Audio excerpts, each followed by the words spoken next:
Happy holiday, happy holiday, happy holiday, happy holiday. While the merry bells keep ringing, happy holiday to you. Happy holiday, happy holiday.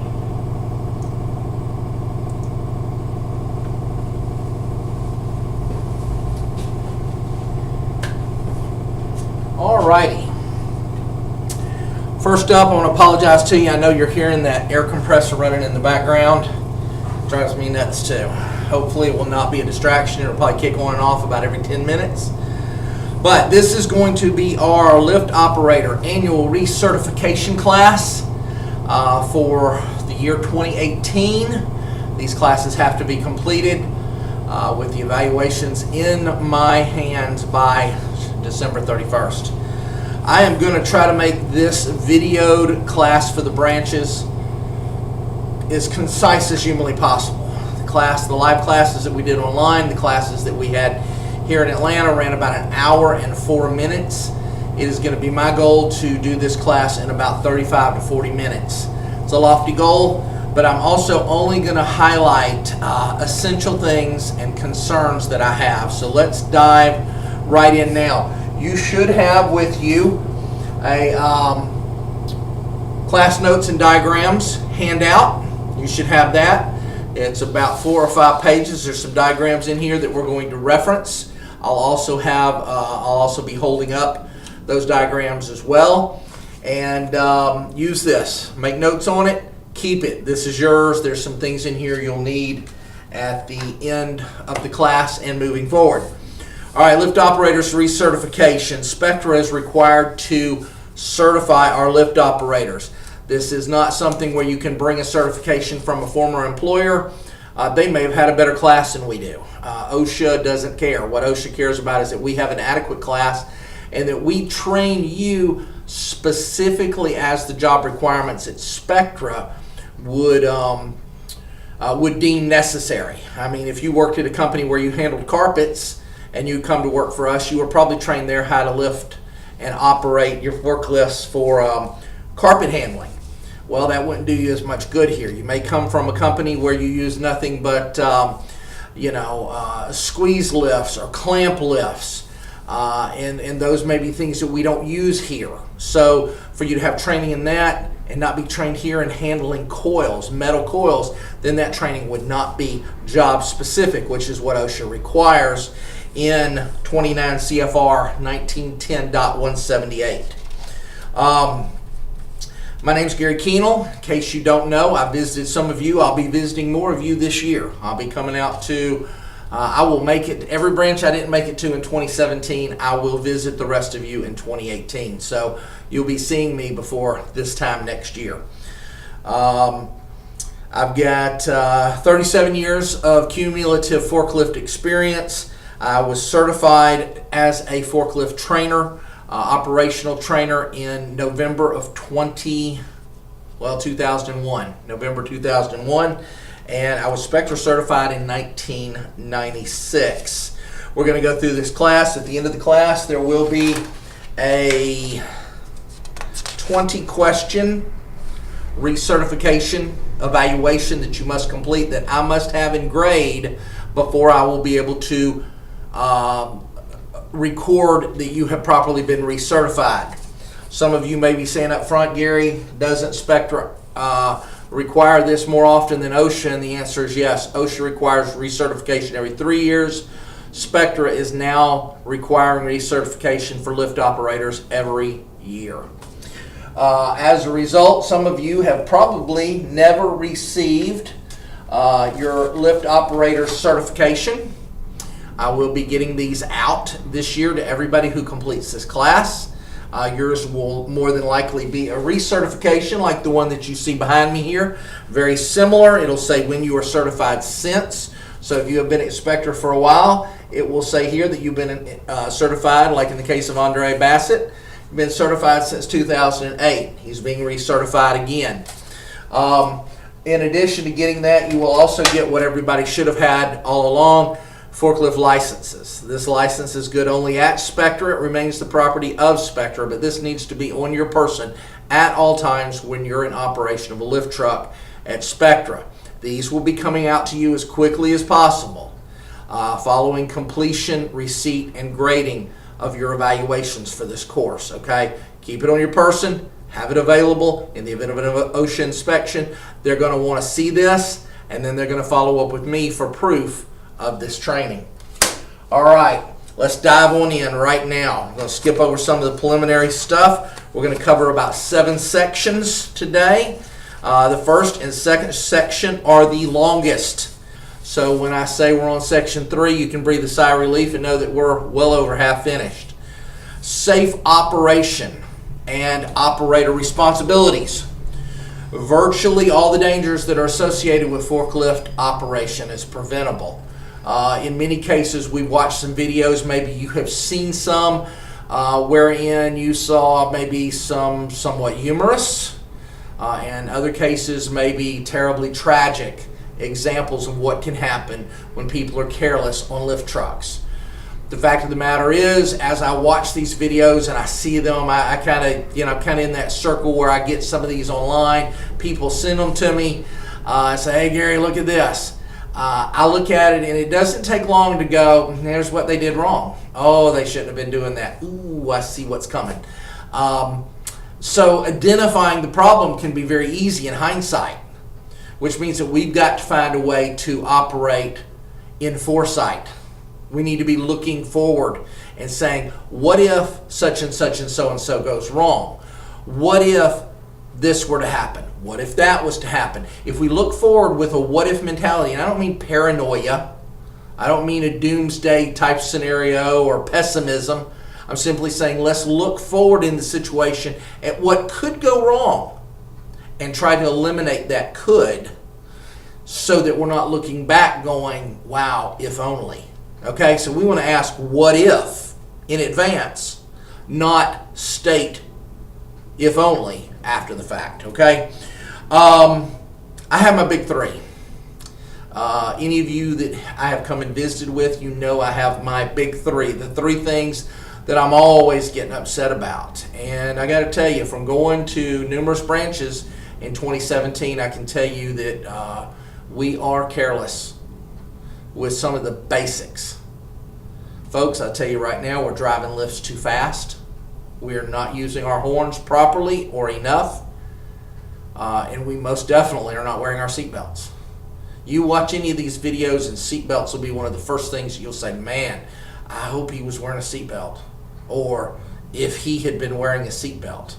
Okay, remember, you don't wear seatbelts because forklifts go so fast that you might be ejected out.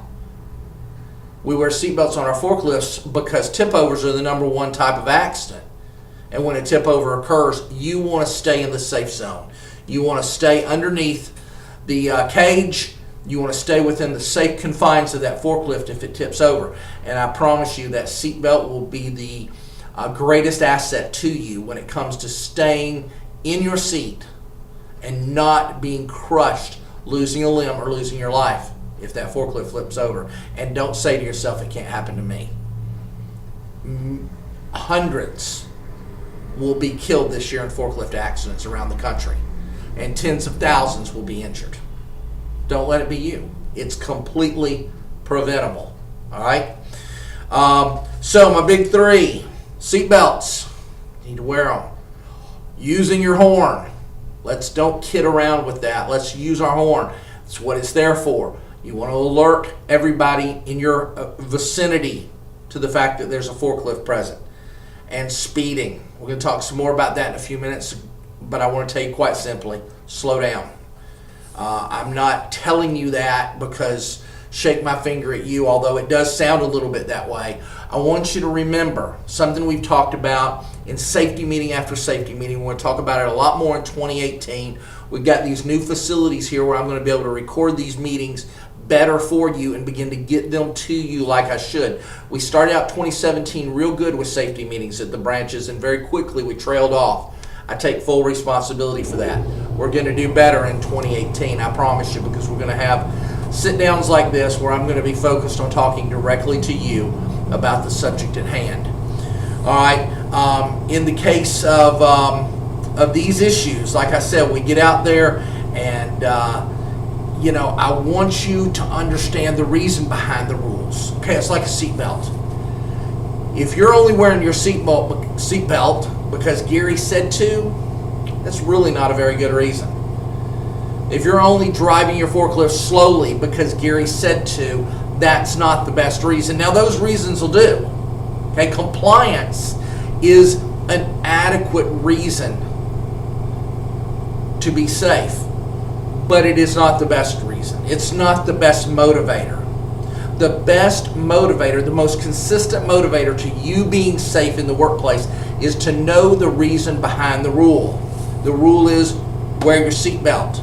The reason you need to wear your seatbelt, as I told you a minute ago, is because tip overs are the most common accident. If you're not wearing your seatbelt, you could fall out of your lift, and most likely will. Natural instinct is to jump. You don't want to jump. It'd be the worst thing you could do if you start to flip. So that seatbelt is to deter you from doing what comes natural, which is to jump, or to deter your body from what comes natural, which is gravity, and you fall and the lift falls on you. So that needs to be your motivation, the reason behind the rule. Wear your seatbelt because the reason behind the rule is it's for your well-being, because you don't want to be hurt. Because if we just do these things because Gary says so, or because our manager says so, or because our supervisor says so, then when the supervisor's not there or the manager's not there, or, wow, Gary just came to visit, he probably won't be here for several months or another year, then you don't do it. Don't protect yourself so that you won't get caught breaking the rules. Protect yourself because you're worth protecting. And I mean that with all sincerity. We need to follow the rules because of the reason behind the rule, not just because there's a rule there. Okay? All right, spent a lot of time there, but remember my big three: speeding, using your horn, wearing your seatbelt. We're going to talk in a minute about knowing your lift truck capacity. It's very important. I want to touch on, just use some common sense. Use care and caution. Ask what if. Regarding lift truck capacity, it's important that you understand that a lift truck weighs 1.5 times its max capacity from the manufacturer. Okay, so what we would call a 5,000 pound lift truck is going to weigh roughly 7,500 pounds empty. Most of these lift trucks do not have the capacity that we know them to have. In other words, what I mean by that is we say, well, that's a 5,000 pound lift, that's a 3,000 pound lift, that's a 15,000 pound lift.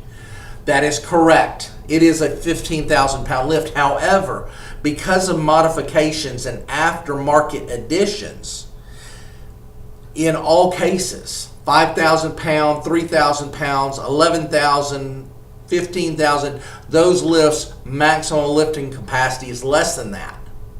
They've added a side shift, weighs 700 pounds. They've added a fork adjuster, weighs 300 pounds. These additions take away from the maximum capacity. So the only way that you can know your lift truck's maximum capacity is on the data plate.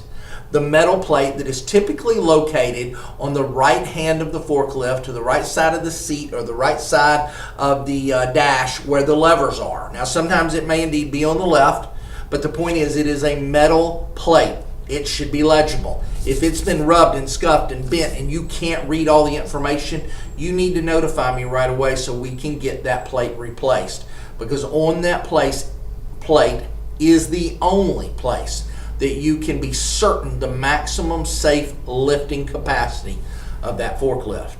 Additionally, you need to know that that weight is typically going to be defined based on the load being centered on the forks. So if you've got 48-inch forks and it says the capacity on a 5,000 pound lift you're driving is 4,800 pounds, that 4,800 pounds is based on the load being centered at the 24-inch mark on those forks. If your load is centered beyond 24 inches, then the capacity is no longer 4,800 pounds. That information is only on your data plate. So know your data plate. If an ocean inspector walks up to you and says they want to see your license and you pull your license out of your back pocket, next thing they're going to do is glance down and see what the capacity on that lift is. They're going to say, what's the capacity of this lift you're driving? You better bet you better be able to answer that like that. You need to know your lift. You need to be able to say, capacity on this lift is 4,750 pounds, sir, ma'am. But if you have to glance down to see the capacity, I promise you, we are going to be cited and you're going to be guilty of not knowing the capacity of your lift truck. Why is being guilty of not knowing the capacity of your lift truck such a terrible thing? Well, it's not because you're going to get in trouble, though you will.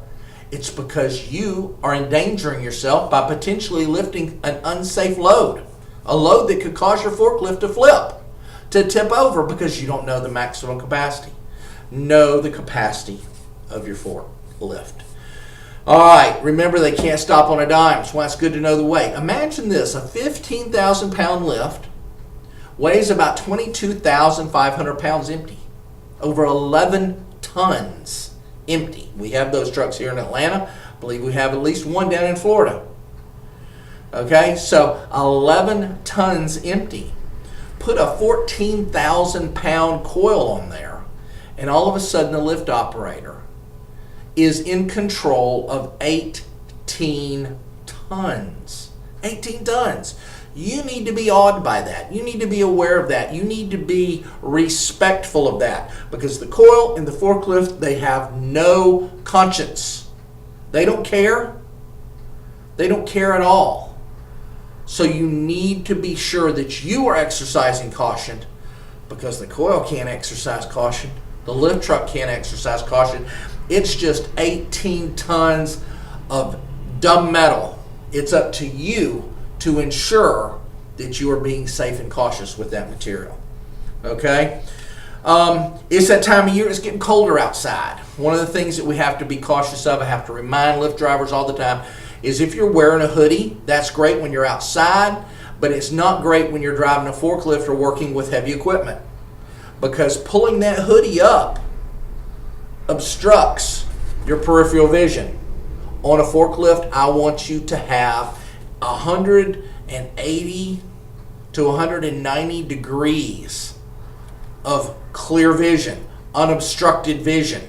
You put a hoodie on, and all of a sudden, maybe you've got 45 degrees of unobstructed vision. Okay, again, you're in control of many tons of metal. You need to know what's going on to your left and to your right. Don't let hoodies, caps, other items obstruct your vision on forklifts. It is critical you have a good range of peripheral vision and sight. Very quickly, no audio devices. We don't allow audio devices in our warehouses anyway. It would be extremely careless of us to have audio devices in our ear distracting us, whether you're talking to your honey, whether you're listening to the ball game or listening to music or listening to the news. You don't need to have anything in your ears that could obstruct someone else calling for help or warning you of a hazard. Okay? No earbuds, no headphones, no types of audio devices should be in use by anybody in a Spectra facility except managers, but even then it shouldn't be in-ear stuff. Okay? You can't block your hearing for your safety. I don't make these rules up for nothing. I make them up for a reason. Most of these have been made up before me because someone somewhere was harmed, injured, or killed at the expense of us learning that this is a bad thing. Okay? So no audio devices on your lift truck and no food or drink. Now, if you're parked and you're stopped and the lift is off, the parking brake's on, and you're eating a pack of crackers and having a Coca-Cola, good timing. That's fine. But I don't want to see moving lifts. I don't want to see you driving with one hand, kick back. No. It's not what we're doing. We're working. Okay?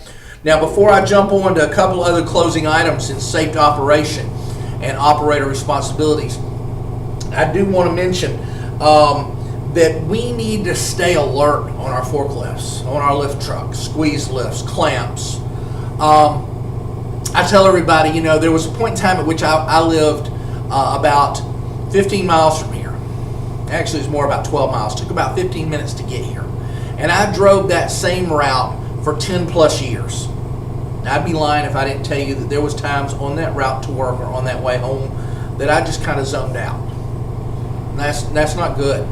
There's no good excuse for that. But the routine of doing it caused me to relax. Okay, there's some of you who operate forklifts for a living. Okay, there's many of you who get on a forklift when you need to get on a lift. But for all of us, we need to remain alert and not get comfortable, not get casual, because with casual comfort comes carelessness. Okay, don't get so comfortable in your routine that you lose awareness of the hazards that surround you, because they are many in the workplace. They are many on forklifts. All right? Floor hazards, let's pick this junk up. I see way too many people driving over coil separators, plastic wrap, cardboard. These things get up inside of you, inside of your forklift. The plastic wrap gets in there, causes engines to overheat. We have to spend lots of money repairing engines because they overheated, because plastic got up, got sucked into the fan belt, pushed against the radiator. Most of our loads are top heavy by nature, tall and skinny, and we're bouncing over like we're four-wheeling over these coil separators. Now you think I'm kidding, but you know it's true. You lift operators, you know what I'm talking about. And it's a pain in the rump to get off the lift. Take off your seatbelt, put on your parking brakes, put your forks down, get off, go over, pick up a coil separator, move it out of the way. So every lift operator is a pedestrian at one point in time. During those times when you are a pedestrian, you need to be we need to be consciously picking up coil separators, trash, cardboard, plastic wrap, stretch film that we find on the floor, so that when we're driving our lift, we don't have to worry about it because we've already taken care of it. Okay? Now, don't leave your lift running unattended. I see lifts parked over here, and I look. I don't see a soul around. You know what I do? I take the key, take it back to my office, make somebody come to me, get their key back, and explain why their lift was running unattended, and I couldn't even find them. Now, not that I would try real hard, because if I can see your lift running and I can't see you, then you can't see your lift. If you can't see your lift, it shouldn't be left running, period. Okay? Lifts unattended. We have never had to repair a starter because it got turned on and turned off too many times. Okay? Turn off your forklift. Lower your forks if you've got to step out of the line of sight of your forklift. Okay, I would even suggest, if you're going to adjust your forks, to turn off your forklift, put your parking brake on, and adjust your forks. Because see, this is where the what if comes in. What if the brake slips? What if you forgot to put it in neutral and you left it in drive and the brake can't quite hold it? What if something goes wrong? You're standing in front of the lift, you got one leg up, you're trying to push your fork in to adjust them to where you want them to be, and something goes wrong and that joker starts coming at you. What if? Why not just turn it off, set your parking brake, get off and adjust your forks? Why not? Why look back and go, man, I was off balance when it started moving because I was trying and I fell to the ground, and now I'm out of work. Don't know if my leg will ever be the same again. My foot was crushed. Just turn it off. Ask what if, and then react to what if in such a way that you're not going to be harmed. I'm passionate about this, okay? I'm not passionate because they pay me good money to do this. Okay, I'm passionate about this because I've had to walk too many employees out to ambulances. I'm passionate because I've had to stand and talk and distract too many employees while we were waiting on the fire truck to arrive. I'm passionate about this because, yes, I've had to call boyfriends and girlfriends and moms and sisters and kids and say, I think everything's going to be all right and I don't want you to panic. However, your loved one's been in an accident. I don't enjoy those phone calls.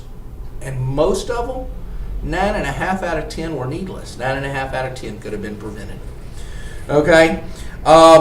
When you lower your forks, remember, tilt them forward. The principle to tilting forks forward. Why on earth do we tilt forks forward? Forks are a trip hazard.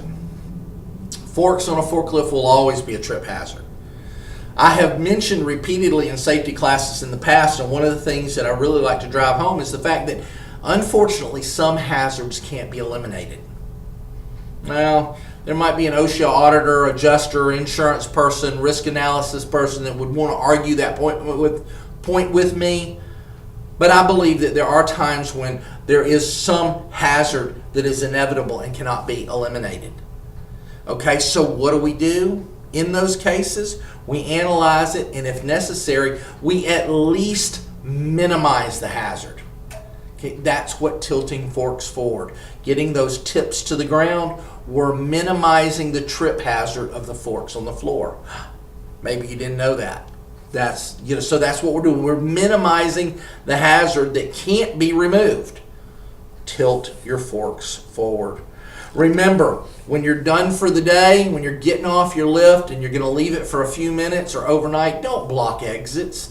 Don't block emergency passageways to exits. Don't block first aid cabinets or fire extinguishers or power or gas or water disconnects.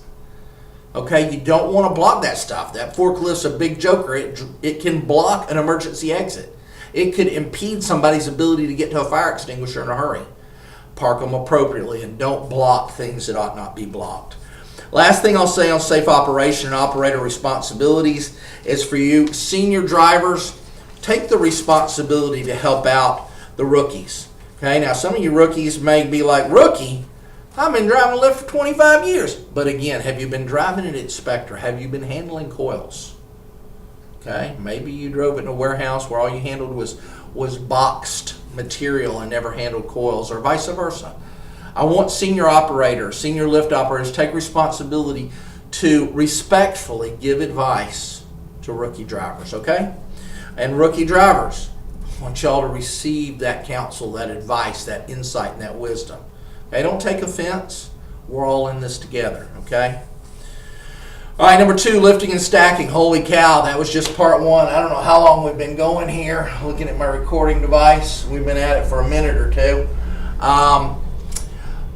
We're going to talk now about lifting and stacking, and this is an area I have huge concerns with, okay?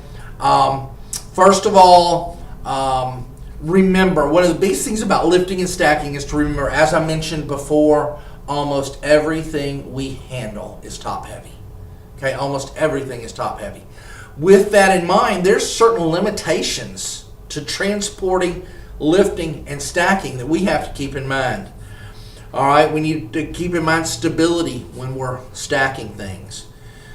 We need to not be carrying inordinately high stuff, okay? If something's tall and skinny, be wise about how tall it is. You don't want to carry something that's taller than your mast, okay? 3 stacks of coil? No way. 2 stacks of coil? Gutter coil? No. Coil needs to be transported 1 high at a time. I don't ever want to see anybody transporting gutter coil 2 skids high.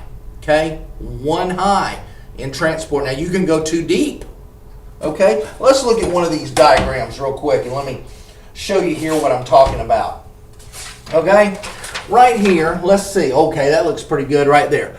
Right here, you can see it is not okay to stack 2 coils at once. But it is okay to transport them like this. But stacking, we want to stack them 1 at a time.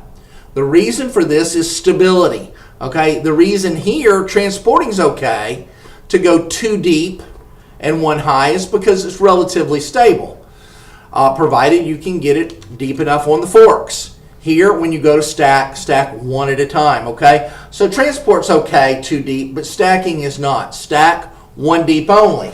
The reason for that is our diagram B. Now that was diagram C that I just showed you in your handout. I apologize. I should have mentioned the handout sooner. I'm going to show you this here. This is in your handout as well. This is diagram B. In this you'll see that we're trying to make a point about stability. Okay, stability of the stack. We stack coils. Man, it's what we do. In warehouses, in manufacturing, we stack coils. They are tall, they are skinny, they are top heavy. Stacks of coil must be stacked 1 at a time and need to be centered left to right and front to back based on the coils, not the skids. This is very important. Okay? If you center this based on the skids, sometimes coils are not centered on skids. Skids weigh 20, 30 pounds. Coils weigh, 700 to 1,100 pounds. So you've got to center based on the coils, not on the skid, okay?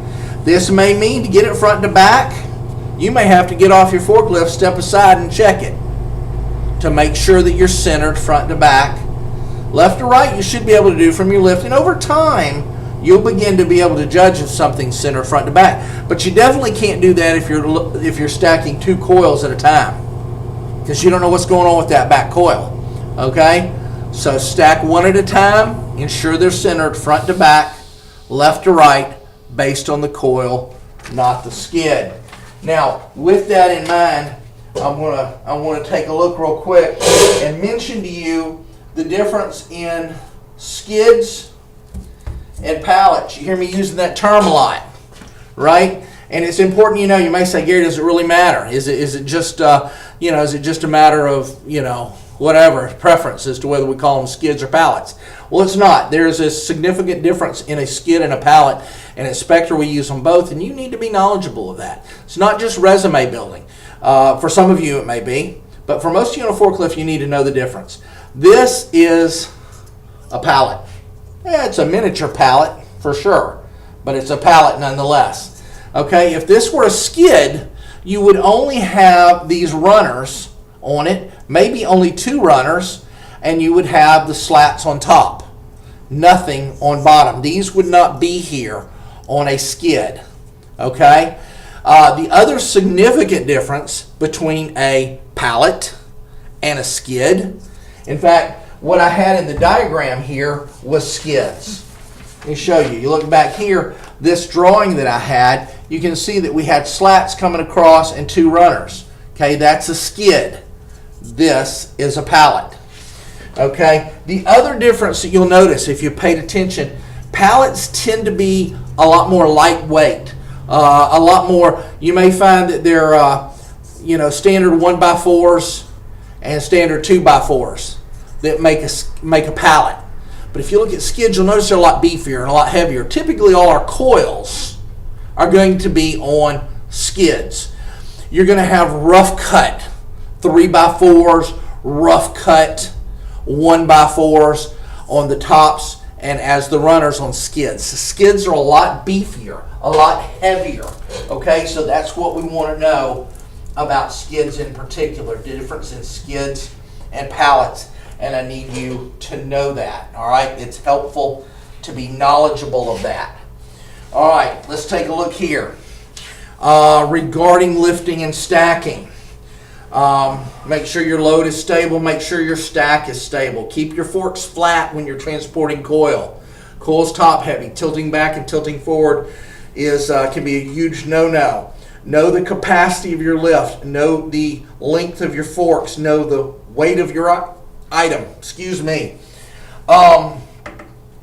One thing I see happen quite often. Diagram A. This is forklift 101 right here. But we're going to talk about this real quick anyway. I want you to see here what we're looking at. Diagram A. Proper fork positioning when you go into a pallet or a skid. Your forks need to be flat. They need to be level. Okay? If you're tilted forward or you're tilted back, you're going to have trouble when you're going into a load to pick it up. You're going to either bottom out or top out your forks. You're going to start trying to adjust it, and you're going to create a real mess. Okay, so you need to go into forks level. Go into pallets level, I mean. Again, let's take a look right here. See, if you come into this and your forks are level, you come right into it, everything's wonderful. But now if you're tilted back, let me actually tilt forward because it'll tilt forward nicely. You come into this and your forks are forward, then as you start to come into it, you're going to see that your forks go in level. You're going to be like right here going in level. But then you're going to start to top out. You're going to be like, oh, I got to lower my forks. Well, you lower your forks, pretty soon what's happening?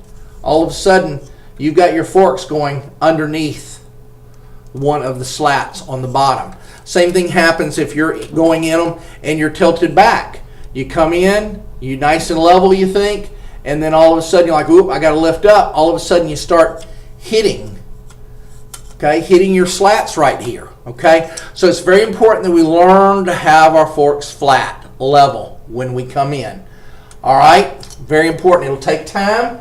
If you're not familiar with that, it's going to take you a minute to be able to get that down pat, but I want you to all work on that. Basic forklift skills. I know for some of you are going, Gary, seriously. But honestly, those of you who are going, Gary, seriously, you know what I'm talking about. And this may not be a problem for you, but you know it's a problem for others, so that's why we're talking about it. Okay, lastly, diagram D. Okay, we're going to talk about handling coils. Okay, handling coils. I just noticed right now that one of my diagrams is messed up. Okay, so we're going to have to do some drawing here real quick. Bear with me. Let me see if I can do this. This is frustrating. I did not know that this messed up, and I apologize for that, but I want to make my point. So to do that, I'm gonna do some really bad artwork. Okay, so don't let these distract you yet. I want to talk about the wrong way to handle coils, ways that we handle them and have to use great caution, and the preferred way to handle coils. Okay, now some of these tall, skinny coils may not apply so much to some of you in the branches. I understand that. That's just fine, but the principle remains the same. Don't carry tall and skinny stuff on top of coils, on top of your forks, okay? That is an accident waiting to happen. The best way to carry it is using a properly rated strap or chain and let it hang below the forks. Many times what we do here, my drawing that got messed up, it's not a donut. Imagine this coil right here, slid on there, forks coming through the coil. That is a very common way for us to carry coils, and that is fine. You just need to use caution. This is another way that coils get carried from time to time when we're pulling an individual coil off of a skid. Again, these are circled in orange because we need to use caution here. This is no, this is caution, this is best. Now the reason that all of these are, both this is no because it's top heavy, these are caution because you've got metal on metal. And what does metal on metal do, especially when it weighs a lot? It slides. There's no friction. We've had way too many foot injuries and ankle injuries as a result of metal sliding off of forks. So I want you to remember that, the caution and care that needs to be used when you're handling coils in such a way that you have metal on metal. But this is an absolute no-no. These will be necessary, but let's use caution. This is your best, safest method of handling a coil, okay? That was diagram D. All right, let's watch for overhead obstructions. Overhead obstructions, when you're lifting stuff high, those forks are headed up into the air. We all know what's up in our ceilings, right?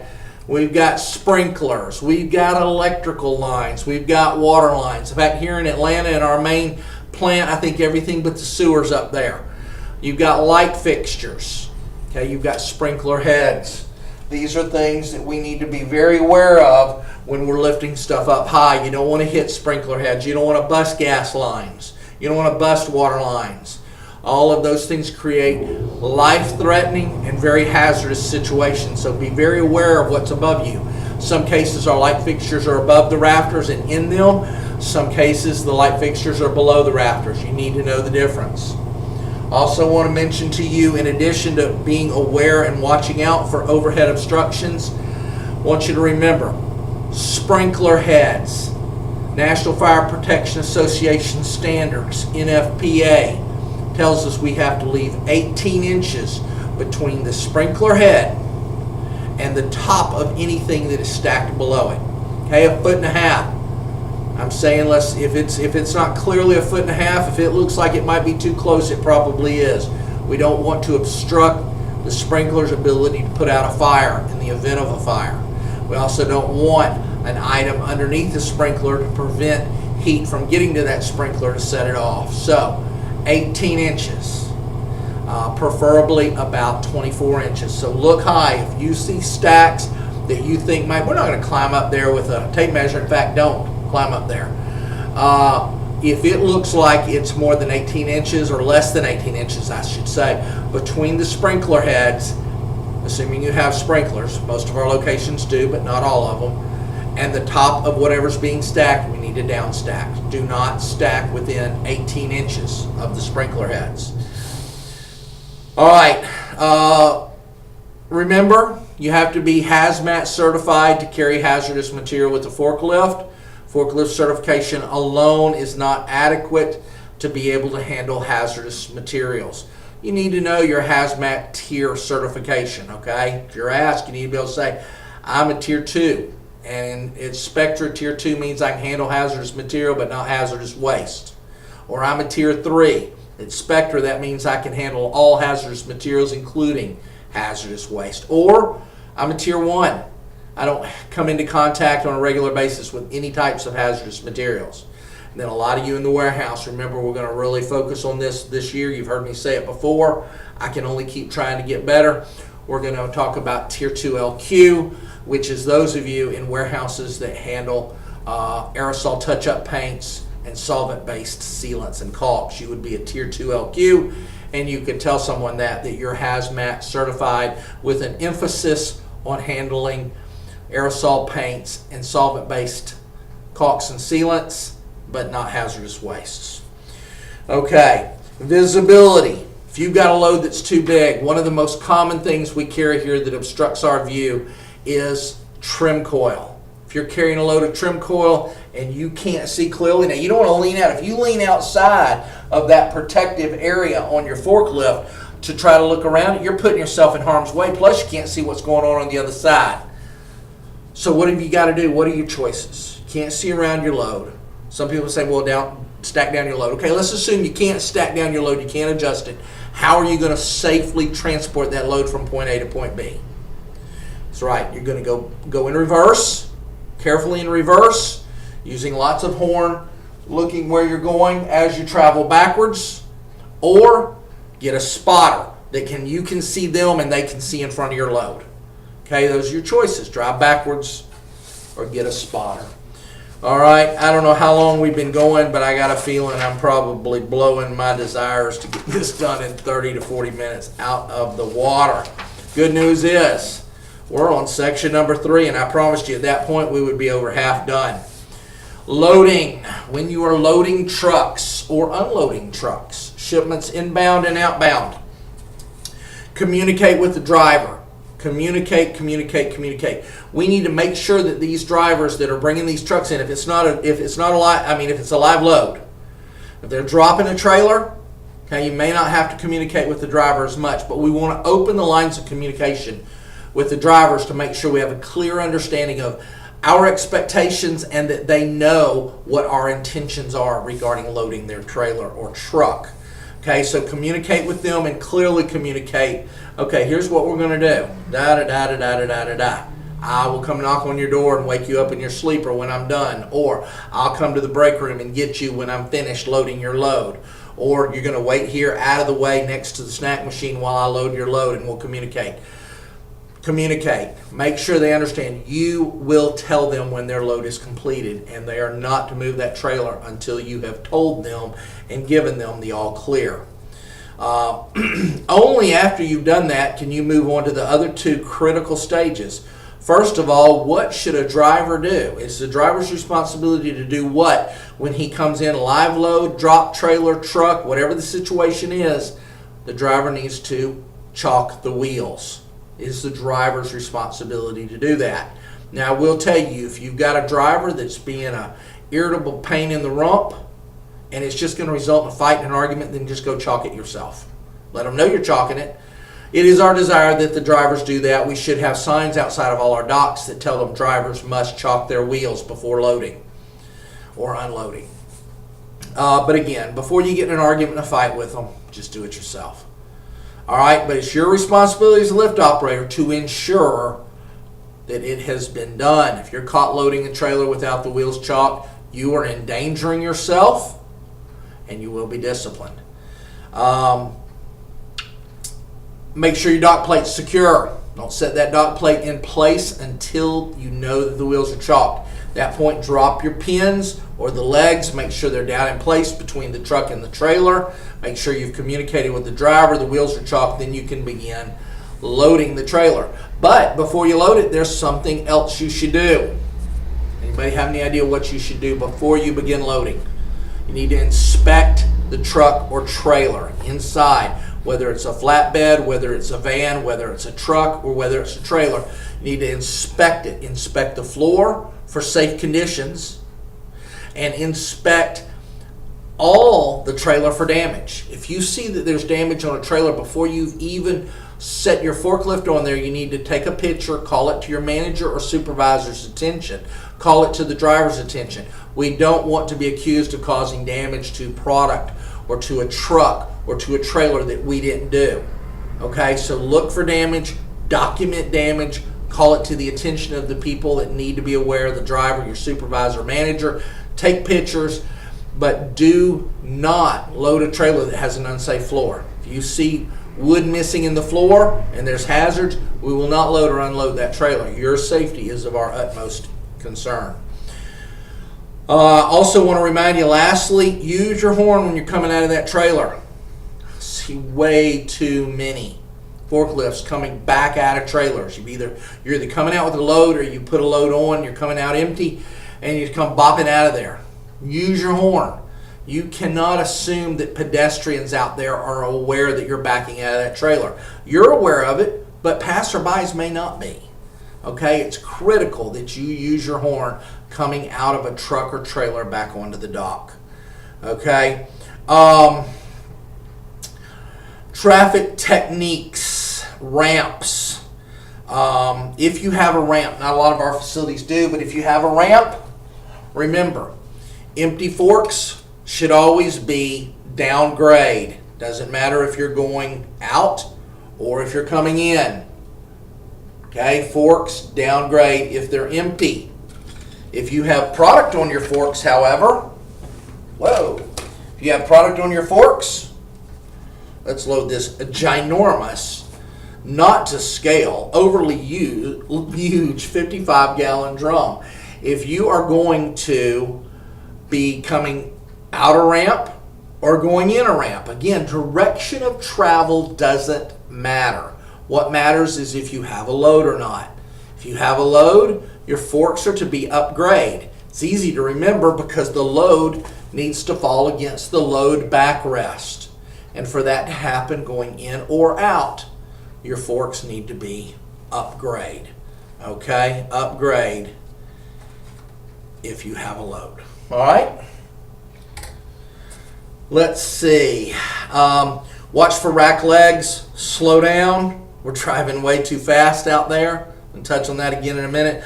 Slow down. A lot of rack leg damage I see. Hey, I get it. Accidents happen. Racks are going to get struck. They're going to get damaged. Things are going to happen to racks. But the damage that I see to many racks and to many walls and to many guards is to the extent that somebody was going too fast. You need to slow down. Okay? This isn't a race. You're not in a go-kart. You're not in a stock car. Not in an Indy car. You're in a forklift. You're in a work environment. There's other people there. There's yourself there. We want you to all go home as safely as you arrived. Okay? If you damage something, notify a supervisor. Notify a manager. Precious few people have ever been fired, although it has happened, for damage to product. Okay? Damage to racks in the building. But we fire a lot of people for lying to us, for covering up accidents. It's a dishonesty factor. We need to be able to trust each and every one of you. We find out you did damage, you knew you did damage, and you didn't report it to us. It's not about the damage anymore. It's about, can we trust you? So report all damage, no matter how minor it might be, to a supervisor, so that we can repair it, so that someone else, maybe you, doesn't suffer harm because of that damage, which may deteriorate, may have endangered the integrity of the racks and cause something to fall and kill somebody. Okay? All right. Moving right along, pedestrian awareness. Make eye contact with pedestrians. Okay? Don't make assumptions. We think, wow, look how big and green I am. Look how big and yellow I am. how could any pedestrian not see me? Don't assume. Make eye contact with pedestrians. See, when I'm walking behind a forklift, I figure that forklift driver is intensely focused on what he's doing. Lifting something out of a rack or trying to get his forks under something. So I'm coming behind him going, hey, coming behind you. And if I don't get a response, hey, coming behind you, I want eye contact. Why? I mean, I'm a pedestrian. I have the right of way, correct? As it's been said, hospital beds are full of people who have the right of way. It's going to be a little consolation to me laying in a hospital bed after being hit by a forklift that it was that blasted forklift driver's fault. Okay, so let's make eye contact. Let's communicate as pedestrians and lift operators. Let's communicate. Let's cut out the texting and walking. I'm guilty. I'm working on that too. Texting and walking in a workplace like ours is just as dangerous as texting and driving. Okay. Lastly, speeding. I want to talk about one thing about speeding. How do you know if you're going too fast? Folks, if you're consistently passing people who are walking from point A to point B and you're passing them, by OSHA definition, you're driving too fast. Okay? Most lifts don't have a speedometer, and if they did, it wouldn't matter. Would 3 miles an hour be too fast? Would 4 miles an hour be too fast? It's too fast if you're consistently passing people. Okay, it's too fast if you know that you're in tight quarters. It's too fast if you know that you're in an area that's a high pedestrian area. Okay, use your judgment. And for heaven's sake, slow down. All right, good news, man. We are wrapping it up. All right, refueling. I want to talk about PPE with refueling. You're putting a new propane tank on your lift truck. What PPE do you need to use? Gloves and glasses. Not bad. How about leather gloves and safety glasses, even goggles, okay? The chemical propane is highly flammable and it's extremely cold when it mixes with oxygen.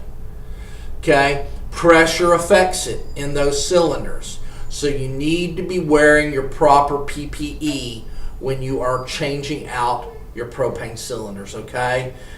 Managers, supervisors, if you don't have leather gloves for your forklift drivers, let me know. Have I ever told you no? Have I ever told you no? I will get you leather gloves. You need those to protect your hands when you're changing out the propane. You need to have safety goggles, safety glasses to protect the eyes in the event that propane should spray. Okay? It will give you third-degree thermal burns. It will burn you as bad as anything hot, only it's cold. I call it thermal burns. All right, now, real quick, remember, first of all, shut off your propane tank at the end of your shift, overnight and over the weekend. All right, now, right here, I want to tell you a little bit about this propane tank real quick. Something a lot of people don't know, a lot of you do know. Propane tanks have a relief valve on them. Okay, this relief valve right here, and this is an empty tank, by the way. I wouldn't have it inside if it wasn't. This relief valve is here in case the pressure changes due to altitude or temperature. In that event that there's a pressure change in here, this will automatically release pressure, spraying propane out. Well, gosh, we want to be careful where that spray's at, right? So the best way to be certain that we know where that's spraying is to position that relief valve in a direction that's not towards the ground, not towards other people, and not towards the driver. How on earth can we do that? Well, surprise of surprise, if you look at the carriage that the propane cylinder sits in on the back of your forklift, there should be, and better be, a pin, a metal pin that sticks up from the back of the carriage on the side where everything connects. What we want to do is ensure that this slot receives that pin. So we're setting it on right here, slot, come right down over the pin. Look at that. When it's like that, where is that relief valve? It's pointed straight up, away from the driver and away from other folks. Okay? If you're not positioned correctly, it could be aimed directly towards the driver, and if there's a pressure release, you're going to get extremely cold chemical slapping you upside the back of the head. or someone on the ground. Again, the reason behind the rule, so you don't get hurt. Okay, pin on the back should be inserted in this slot, and then you know that this cylinder is positioned correctly and safely. All right. Well, I'd like to say, do you have any questions? And if you do, you can email them to me. I'd be happy to address your questions.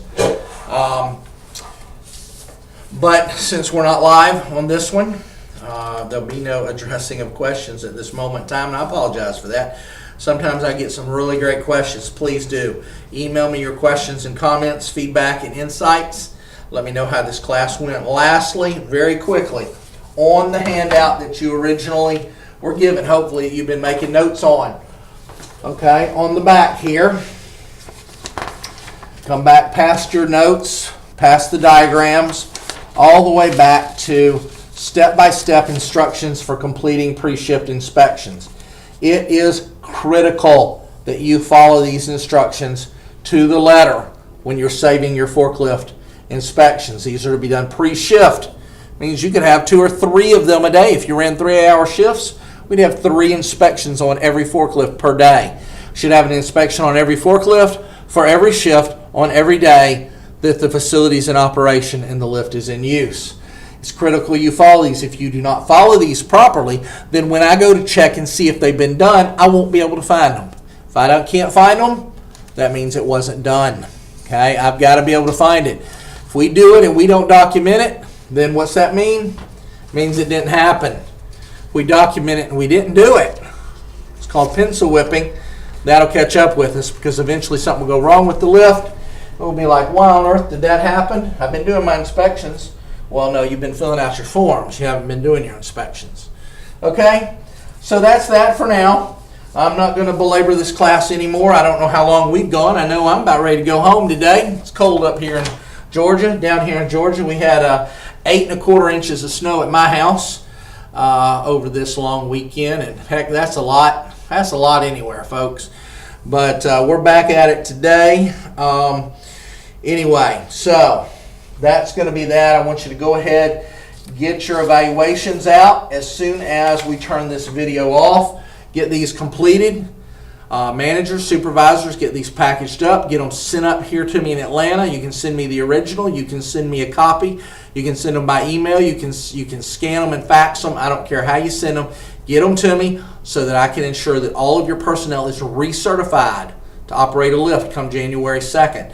If I don't have this on a lift operator, they are not permitted to be an operational lift January 2nd. So we need all these completed and sent to my office no later than December 31st for arrival by January 2nd. Okay? Complete that now. I will get you your certifications and your licenses as promised. In the meantime, y'all have a very happy holiday, a Merry Christmas, and I look forward to seeing you in our next safety meetings come the first of the year. All right? Take care. Thank you very much. Bye-bye. Happy holiday. Happy holiday.